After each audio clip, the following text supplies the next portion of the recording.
Bonjour à tous, première vidéo d'une série qui j'espère sera longue, une série donc consacrée à la rédaction web et au métier de rédacteur web freelance.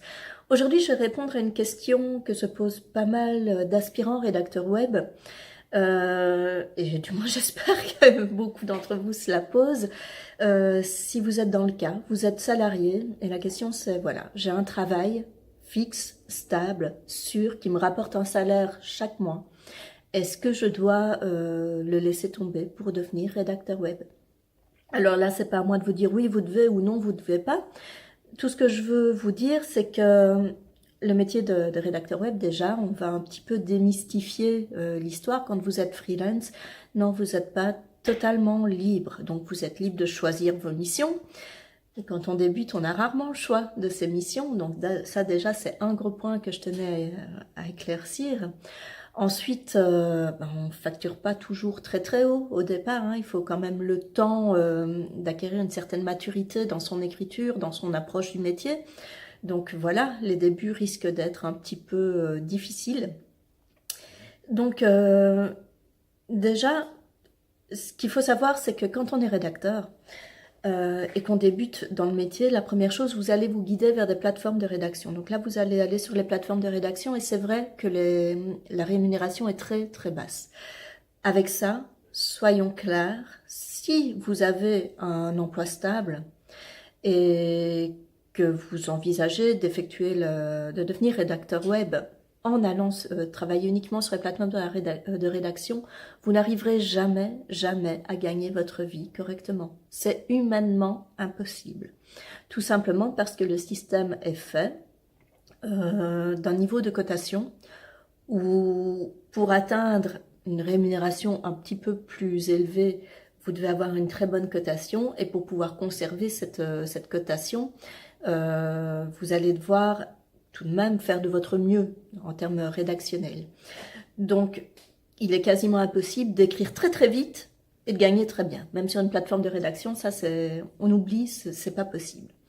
Ensuite, il y a un deuxième point à savoir, c'est que au départ, vous n'aurez pas pour combler tout votre horaire de travail, tout votre temps de travail. Donc, vous allez avoir du temps libre. C'est souvent un temps où on cogite beaucoup quand on est au départ. C'est pas vrai, j'ai pas de travail, j'ai pas de mission, qu'est-ce que je fais?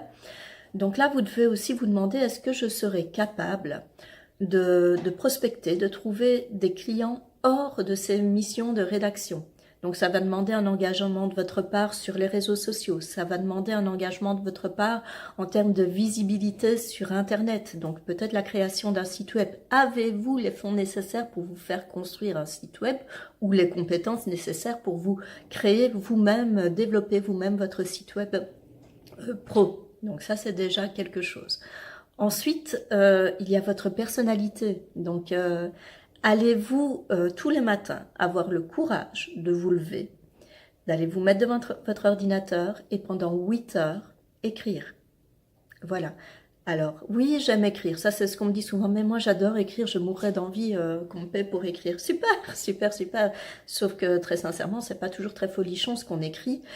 Voilà, tout le monde, enfin tous les rédacteurs vous le diront, écrire sur des chaudières, sur des fers à repasser, c'est pas toujours génial. Et au début, c'est ce qui va vous arriver. Donc, vous n'aurez pas forcément l'opportunité d'écrire des textes dont vous serez hyper fier. Ça viendra avec le temps, si vous persévérez, si vous êtes bon. Mais voilà, au départ, il va falloir s'accrocher quand même, hein. C'est quand même pas super, super évident. Ensuite, ce qu'il faut savoir, point positif tout de même, c'est que c'est un métier où il y a énormément de demandes. La demande est sans cesse croissante et il y a vraiment une place pour tout le monde. Donc il y a une demande pour des textes pas chers, des textes destinés à remplir, qui ne sont même pas voués à être lus. C'est uniquement des textes pour les moteurs de recherche. Et ensuite, il y a d'autres textes qui là entrent réellement dans une logique marketing et de communication pour l'entreprise, des textes à valeur ajoutée, où là, les clients sont prêts à vous payer beaucoup plus cher. Et si vous souhaitez devenir rédacteur web et en vivre, que ça devienne votre activité principale, c'est-à-dire payer votre maison, payer vos loisirs, donner à manger à vos enfants, payer votre essence, tiens, ça c'est très d'actualité pour le moment, concrètement, il va falloir aller trouver des clients qui sont prêts à payer. Et ces clients, ils vous payent pas uniquement pour écrire, ils vont vous payer aussi pour votre capacité à analyser leurs besoins, pour votre capacité à répondre à une problématique, pour votre capacité à leur enlever toutes ces épines hors du pied. Vous devez penser à leur place. Ça, c'est très important. Donc, en fait, votre écrit, c'est pas uniquement ça qui fait votre valeur. Le texte que vous allez fournir à votre client, c'est pas uniquement ça. Il y a aussi tout l'accompagnement sur le côté. Et ça, c'est réellement quelque chose d'important parce que c'est ça qui fait que vous allez pouvoir augmenter vos tarifs et vraiment pouvoir vivre de cette activité de rédacteur freelance. Donc, ce que je tenais à vous dire, vraiment, c'est que oui, c'est possible de vivre de la rédaction web, on en vit même bien. Par contre, ce que vous devez savoir, c'est que si on compare le nombre de rédacteurs qui font ça en activité secondaire, donc qui décrochent quelques centaines d'euros comme ça par mois, et encore, je sais qu'il y en a beaucoup qui apprécieraient d'avoir quelques centaines d'euros par mois, et si on compare ce nombre de rédacteurs qui ne vivent pas de la rédaction web au nombre de rédacteurs qui en vivent, l'écart est vraiment extrêmement important.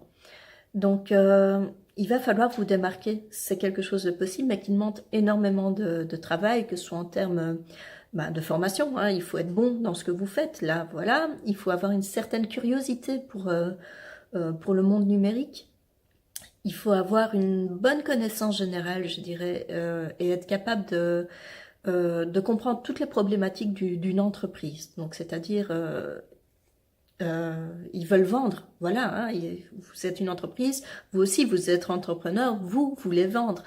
Il faut que vous soyez capable de produire des écrits qui vont dans une optique de vente, c'est-à-dire pas des fiches produits, mais des produits qui vont répondre vraiment à une attente des clients de vos clients, donc il faut aller plus loin. Voilà, le métier de rédacteur web, c'est pas facile, ça s'apprend pas en 10 heures de formation. C'est bien plus que la technique d'écriture, ce qui va vous permettre de vivre. C'est vous, c'est votre façon d'être. Donc les clients vont payer pour vos écrits, mais ils vont aussi payer pour travailler avec vous. Il n'y a que comme ça que vous allez réussir à vraiment pouvoir vous dégager un salaire correct, voire un bon salaire, et c'est possible. Et là, je vous fais pas miroiter de fausses choses. Au contraire, ce que j'essaye de vous dire, c'est que tout le monde peut être rédacteur. Comme je vous ai dit, il y a des textes qui ne sont pas voués à être lus. Donc de toute façon, voilà, n'importe qui pourrait écrire ce genre de texte. Maintenant, tout le monde ne peut pas être un bon rédacteur et ne peut pas en faire son métier à temps plein. Donc là, je tiens quand même à redorer un petit peu le blason de ce métier qui est vraiment génial. Hein. Si vous êtes fait pour ça, bien voilà, c'est un métier qui est vraiment génial, mais qui est pris à la légère quand même, hein, beaucoup. Quand on dit t'écris pour le web, oui, mais si tu savais ce que j'écris, enfin, et pas que pour le web, d'accord, c'est pas forcément à la portée de tout le monde. Donc, ce que je tiens à vous dire, c'est que si vous avez un métier, si vous avez un salaire et que vous avez peur de vous lancer, eh bien, je vous rassure, vous êtes tout à fait normaux, hein, tous autant que vous êtes.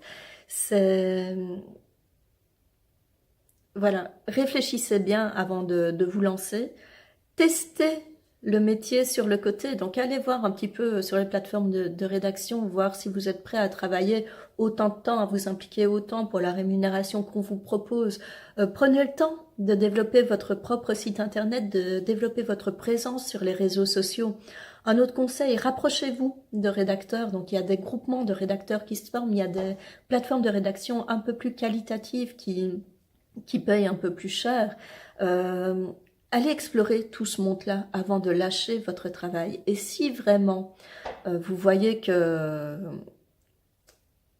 ça fonctionne, que ça vous plaît sur le long terme, bon ben à ce moment-là, vous pouvez envisager, faites vos comptes, vous pouvez peut-être envisager, moi je connais pas votre situation financière non plus, hein, mais vous pouvez peut-être envisager à ce moment-là de quitter votre emploi pour devenir rédacteur web. Comme je vous l'ai dit, on en vit très bien quand on pratique de manière sérieuse, on n'a pas tous les mêmes besoins, donc faites le calcul aussi de ce dont vous avez besoin pour vivre et ne calculez pas au plus juste, s'il vous plaît. Enfin, vous êtes entrepreneur, donc ça demande énormément de travail, d'implication.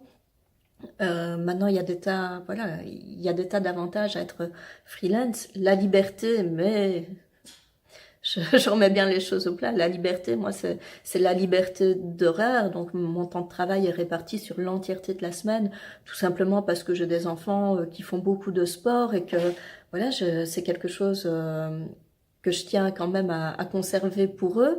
Donc, j'ai réparti sur la semaine mon temps de travail pour pouvoir les emmener en soirée à leurs entraînements de sport. Mais vous aussi, si vous avez entendu dire que par exemple être rédacteur freelance, c'est travailler couché dans son canapé, c'est voyager, voilà, le digital nomade pour le moment c'est le truc vraiment, bah, moi aussi hein, je rêverais de pouvoir être couché sur la plage et écrire des articles comme ça avec un verre de rosé à la main, ce serait vraiment cool. Concrètement, c'est pas possible, hein. Ben, déjà parce que ordinateur et grain de sable, ça fait pas forcément bon ménage. Mais très sincèrement, faut être sérieux. Moi, quand je travaille, j'ai 3 écrans, je suis devant mon ordinateur. À tous ceux qui disent ah, ben, qu'une tablette ça fonctionne, eh ben bonne chance, hein, bonne chance. Je sais pas comment vous faites, bravo, mais en tout cas, non, c'est pas comme ça, en tout cas, que vous pourrez servir correctement vos clients aussi. Donc c'est un boulot, c'est pas un boulot de rêve. Vous allez être payé pour vos écrits, comme je vous l'ai dit aussi, pour la valeur ajoutée que vous allez amener à vos clients. S'il vous plaît, arrêtez de penser qu'être freelance, vous allez aller rédiger vos articles je sais pas moi, à la table, à la terrasse d'un café. Non, ça, c'est pas vrai. À la limite, vos articles pour vous, oui, ok, mais pour vos clients, vous devez quand même d'être un minimum concentré et attentif à ce que vous faites. Et donc, si vous voulez être productif, en plus, c'est pas vraiment en étant en extérieur et tout ça que vous allez y arriver. Donc, non, c'est, voilà. Être rédacteur freelance, c'est aussi être toute la journée devant un ordinateur, sachez-le. C'est important. Donc, question, est-ce que je quitte mon boulot pour devenir rédacteur web? Réponse, faites bien vos comptes, analysez, faites une analyse SWOT en fait de vos forces, vos faiblesses, vos capacités, les points que vous avez à renforcer, vos points forts, tout ça, faites vraiment une bonne analyse. Est-ce que vous êtes prêt à vous lancer? Testez. Restez salarié et testez ce métier. Vous pouvez très facilement ouvrir votre statut et devenir auto-entrepreneur. Donc créez votre statut, devenez auto-entrepreneur. Ne demandez pas forcément, si vous voulez, d'être payé au départ pour pouvoir garder vos droits le plus longtemps possible. Mais s'il vous plaît, quoi, réfléchissez bien. C'est pas un métier facile quand on veut le pratiquer de manière professionnelle. Donc voilà. J'espère en tout cas que j'aurai un peu fait la lumière sur cette question et surtout que j'aurai un petit peu démystifié tout ce qui se dit en fait sur le métier de rédacteur web freelance. Non, c'est pas facile. Non, c'est pas facile. Oui, vous allez devoir vous former. Oui, vous allez devoir trouver des clients. Oui, il y a des mois où vous gagnerez bien votre vie. Oui, il y a des mois aussi où bah là, vous gagnerez pas grand-chose. Il y a des hauts et des bas. Hein, il faut le savoir. Moi ici, je vous réponds de manière très très très objective, alors que je suis dans une situation où ça fonctionne bien. Donc voilà. Maintenant, je vous dis bonne chance. Réfléchissez. Ne vous lancez pas les yeux fermés. Je vous dis à bientôt pour une seconde vidéo. Si vous avez des questions, il y a le groupe Facebook. Je vous laisse me poser des questions via ce groupe. Moi, je vous réponds toujours de façon hyper franche, hyper objective, avec le recul, avec mon vécu dans ce métier. Donc voilà, pas de faux blabla, hein, en tout cas pas entre nous. Et je vous souhaite le meilleur et conservez bien votre travail. Testez d'abord pour voir si ce métier est fait pour vous et si vous êtes prêt à vous engager pleinement, parce que non, ce n'est pas quelque chose qu'on peut faire en dilettante. Voilà. Au revoir, à bientôt pour la seconde vidéo. À bientôt, au revoir.